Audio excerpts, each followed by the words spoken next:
Assalamualaikum warahmatullahi wabarakatuh. Perkenalkan, nama saya Nabila Ramadhani, NIM H01233117, Prodi Pendidikan Bahasa Inggris Angkatan 2023 kelas B. Ada 5 materi pembahasan yang akan saya bawakan pada video kali ini, yaitu yang pertama, strategi pengembangan kebudayaan di era globalisasi. Yang kedua, peran teknologi dalam pelestarian dan pengembangan kebudayaan tradisional.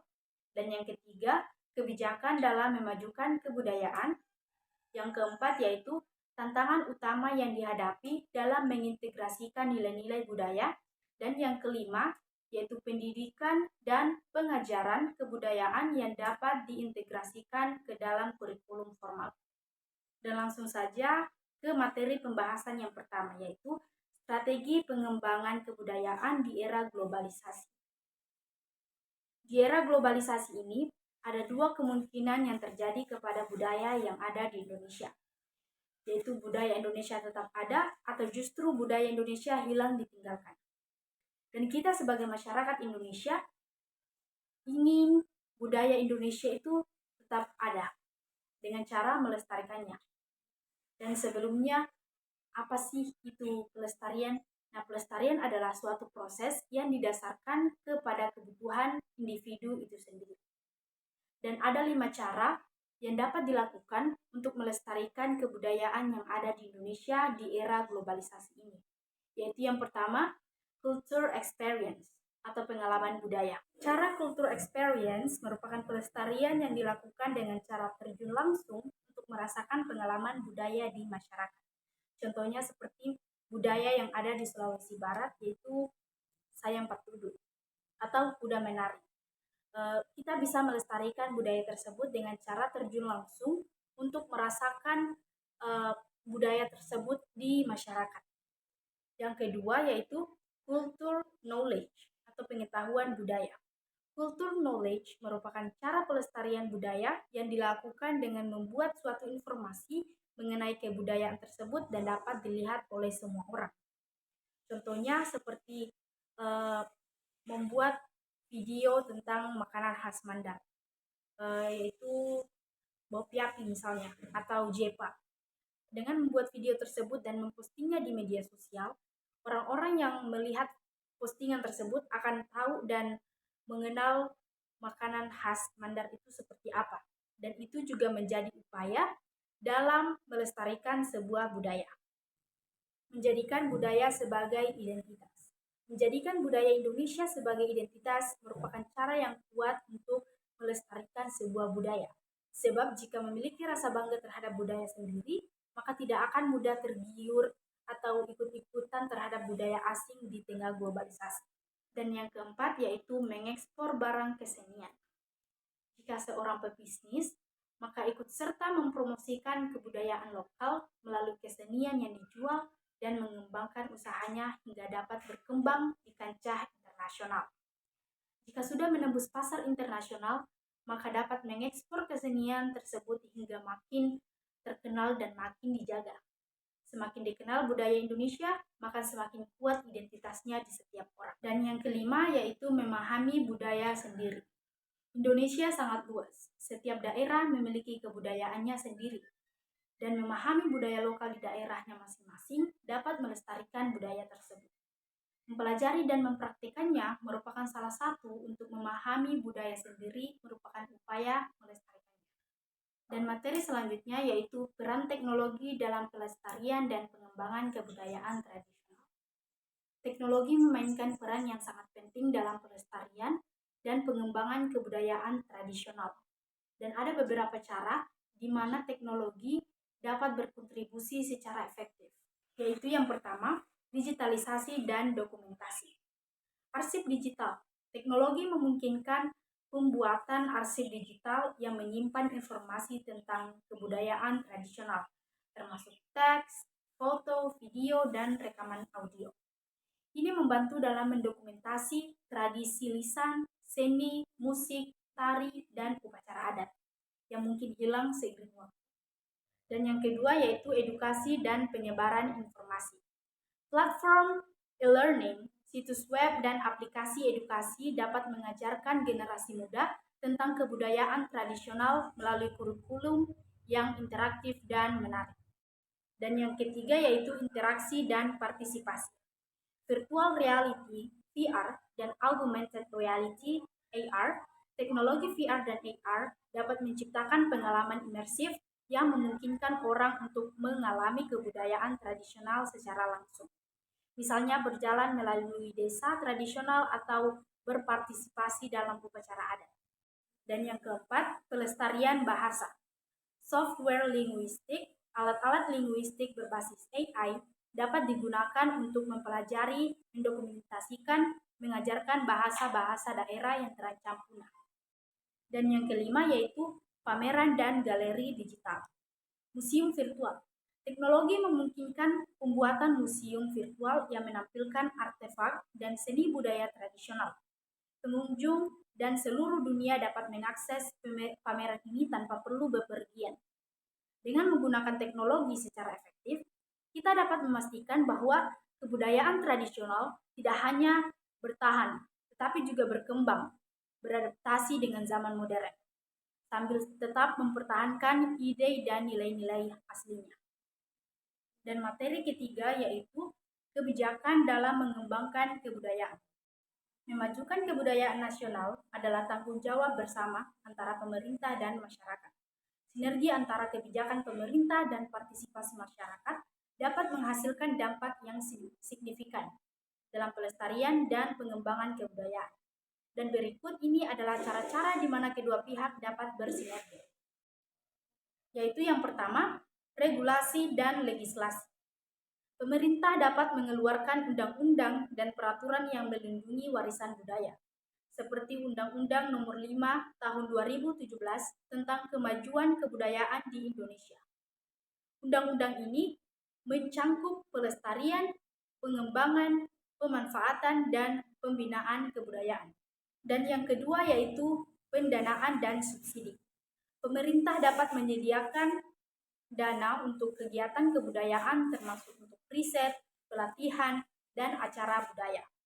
Subsidi juga dapat diberikan kepada seniman dan lembaga budaya. Dan yang ketiga yaitu infrastruktur budaya. Pembangunan infrastruktur seperti museum, perpustakaan, pusat kebudayaan, dan tempat pertunjukan seni dapat mendukung aktivitas budaya. Dan yang keempat yaitu kerjasama internasional. Pemerintah dapat menjalin kerjasama budaya dengan negara lain untuk pertukaran budaya dan promosi budaya nasional di tingkat internasional. Dengan kebijakan yang tepat dan partisipasi aktif masyarakat, kebudayaan nasional dapat terus berkembang dan menjadi fondasi yang kuat bagi identitas dan kemajuan bangsa. Dan materi selanjutnya yaitu tantangan utama yang dihadapi dalam mengintegrasikan nilai-nilai budaya. Mengintegrasikan nilai-nilai budaya tradisional dengan modernitas merupakan tantangan kompleks yang melibatkan beberapa aspek. Dan ada beberapa tantangan utama yang dihadapi dalam proses ini. Yaitu yang pertama, perubahan nilai dan gaya hidup. Modernitas sering membawa perubahan dalam nilai dan gaya hidup yang bisa bertentangan dengan tradisi. Misalnya, nilai individualisme yang tinggi dalam budaya modern bisa bertentangan dengan nilai kebersamaan dalam budaya tradisional. Dan yang kedua yaitu globalisasi dan pengaruh budaya asing. Globalisasi memudahkan akses terhadap budaya asing yang bisa mengakibatkan erosi nilai-nilai budaya lokal. Pengaruh budaya, media, dan teknologi global seringkali memperkenalkan nilai-nilai yang berbeda, yang bisa menggeser nilai-nilai tradisional. Dan yang ketiga yaitu komersialisasi budaya. Budaya tradisional yang diadaptasi untuk tujuan komersial seringkali kehilangan esensi dan makna aslinya. Misalnya, tari-tarian tradisional yang dipertunjukkan untuk turis mungkin diubah sehingga lebih menarik secara komersial, namun kehilangan aspek-aspek ritualistik dan sakralnya. Dan yang keempat yaitu perubahan struktural dalam komunitas. Urbanisasi dan migrasi dari desa ke kota dapat mengubah struktur komunitas dan melemahkan praktik-praktik budaya tradisional. Di kota, orang cenderung lebih sibuk dan memiliki keterbatasan waktu untuk mengikuti upacara dan tradisi. Dan yang kelima yaitu pendidikan dan teknologi. Sistem pendidikan modern seringkali tidak memasukkan pendidikan budaya lokal dalam kurikulumnya.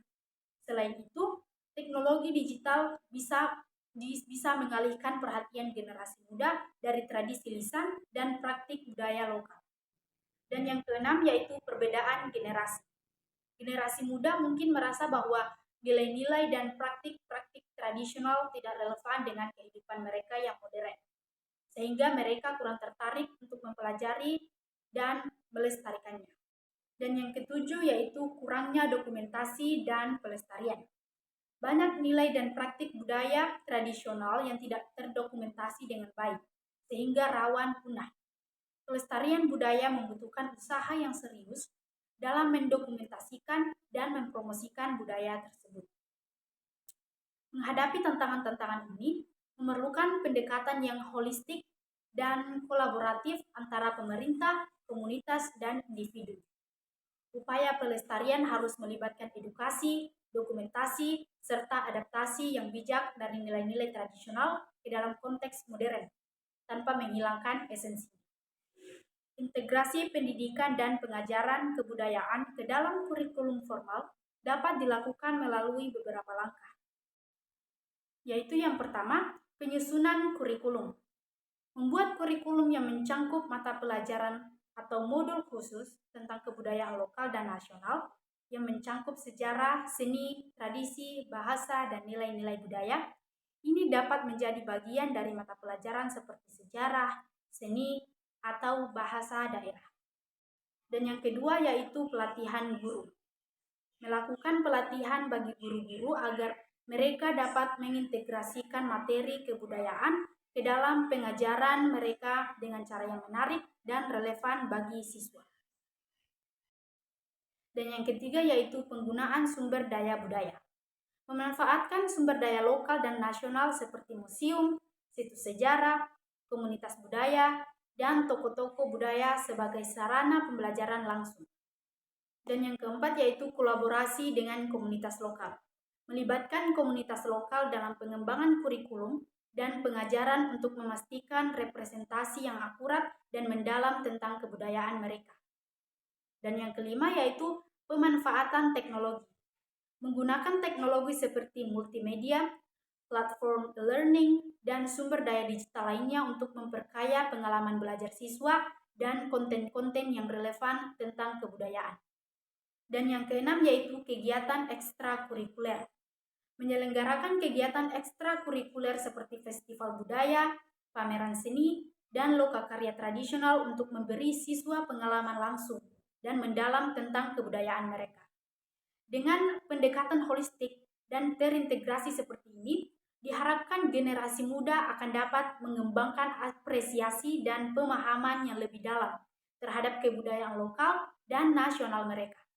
Kesimpulannya yaitu visi baru tentang kebudayaan berfokus pada upaya mempertahankan, melestarikan, dan mengembangkan kekayaan budaya lokal di tengah arus globalisasi. Teknologi dan inovasi memainkan peran penting dalam melestarikan dan memperkenalkan kebudayaan tradisional kepada generasi muda dan dunia internasional. Sinergi antara kebijakan pemerintah dan partisipasi aktif masyarakat sangat diperlukan untuk memajukan kebudayaan nasional. Tentang tantangan dalam mengintegrasikan nilai-nilai budaya tradisional dengan aspek-aspek modernitas harus diatasi dengan pendekatan yang bijaksana dan inklusif, memastikan esensi budaya tetap terjaga.